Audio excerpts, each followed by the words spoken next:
Jadi dia datang ke Tuhan, dia cuma bilang gini, Tuhan, aku sakit ABC ini. Udah Tuhan, itu aja, tolong sembuhin yang aku minta. Tapi dia menghalang-halangi Tuhan untuk memeriksa. Sama kayak tadi yang udah tahu sakitnya apa, dia menghalang-halangi dokter untuk meriksa. Misalnya aku, Tuhan, aku sakit hati Tuhan, aku sakit ini, tolong sembuhkan. Ketika saya berdoa sama Tuhan, Tuhan bilang ke saya, Wenan, kamu benar, kamu sakit ini, kamu tahu obatnya apa. Tapi ada hal lain yang mau aku sembuhin, aku periksa ya.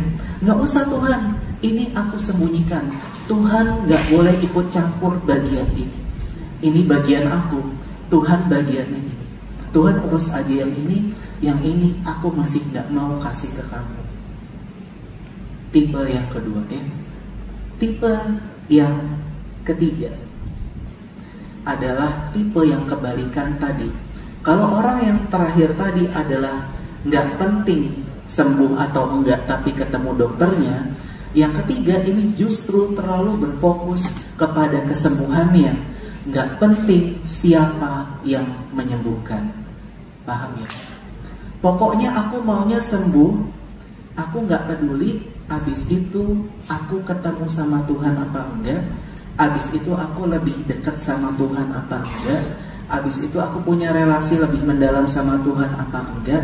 Pokoknya aku sembuh. Begitu aku sembuh, ya udah, aku akan kembali ke aktivitasku sehari-hari. Padahal inti dari karya Tuhan dalam hidup kita adalah kita kenal sama Tuhan yang menyembuhkan.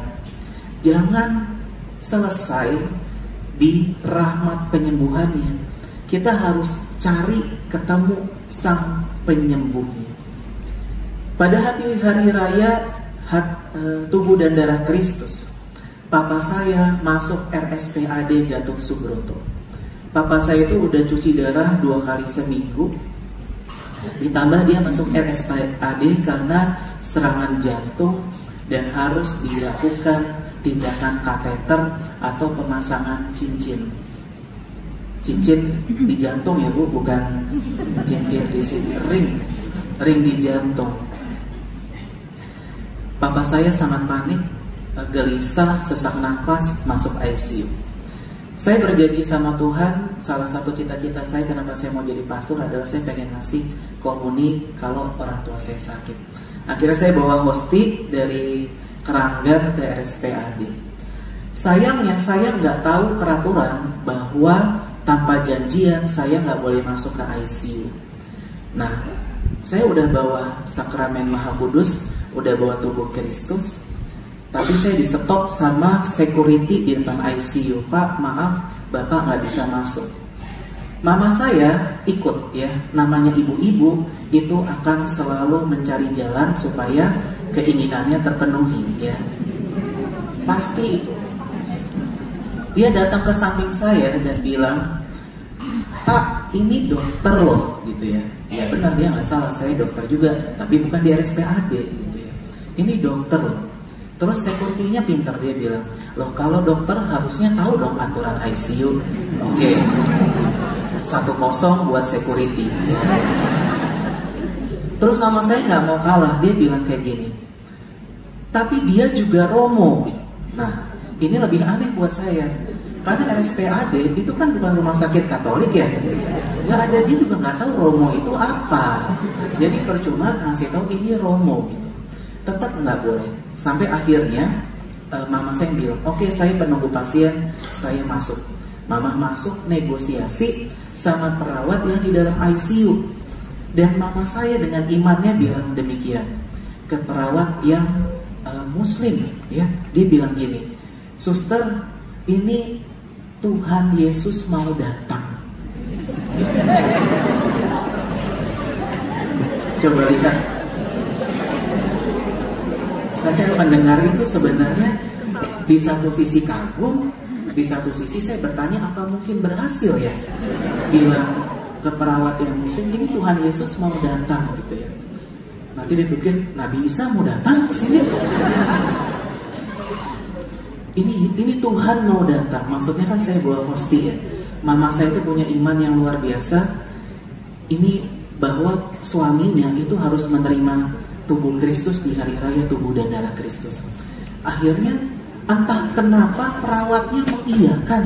Oh iya, mau doa ya Bu, silakan 5 menit ya. Akhirnya ketika security-nya pergi, saya ditarik mama saya masuk ke RSPAD, masuk ke ruang ICU. Akhirnya papa saya sambut komuni, saya bilang seperti biasa, lihatlah anak domba Allah yang menghapus dosa-dosa dunia, berbahagialah kita yang diundang menyambutnya. Tubuh Kristus, amin. Papa saya sambut tubuh Kristus hari itu. Esoknya dia periksa jantung di ekokardiografi, dan ajaibnya dokter jantung di RSPAD bilang tidak ada indikasi untuk pemasangan kateter jantung.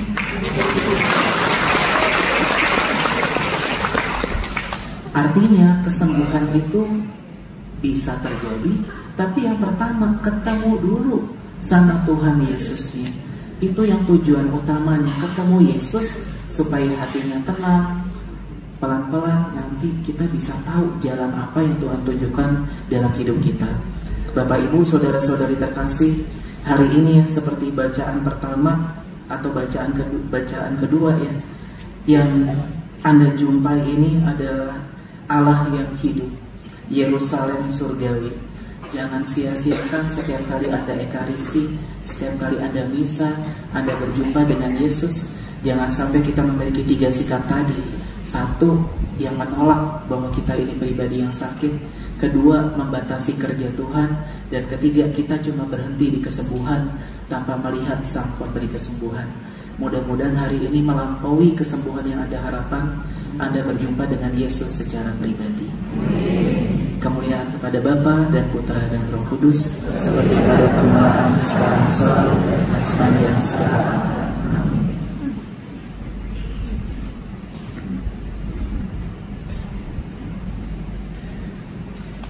Saudara-saudari yang dikasihi Tuhan, marilah kita bangkit berdiri.